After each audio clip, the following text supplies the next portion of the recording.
C'est un mea culpa que les policiers texans ont fait aujourd'hui au surlendemain de la tuerie d'Uvalde ayant coûté la vie à 21 personnes dont 19 enfants de l'équivalent d'une classe de CE2.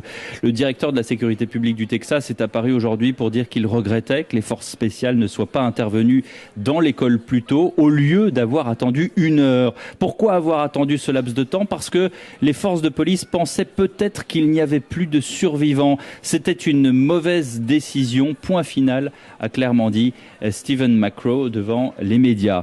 Mais au même moment, à 300 km de là, environ, à Houston, Texas, se tenait le congrès annuel de la NRA, le puissant lobby des armes aux États-Unis, connu notamment pour financer les campagnes des députés et des sénateurs américains. Invité de ce congrès, l'ancien président républicain Donald Trump, qui n'a pas hésité à en remettre une couche en disant haut et fort qu'il fallait armer les citoyens et en particulier les enseignants.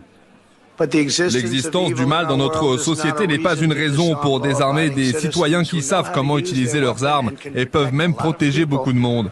L'existence du mal est la meilleure raison pour laquelle il faut armer les citoyens respectueux de la loi. L'école devrait être la cible la plus difficile de notre pays. C'est pourquoi, dans le cadre d'un plan de sécurité global, il est temps d'autoriser enfin les enseignants hautement qualifiés à transporter une arme discrètement et en toute sécurité. Donald Trump la nuit dernière au congrès de la NRA.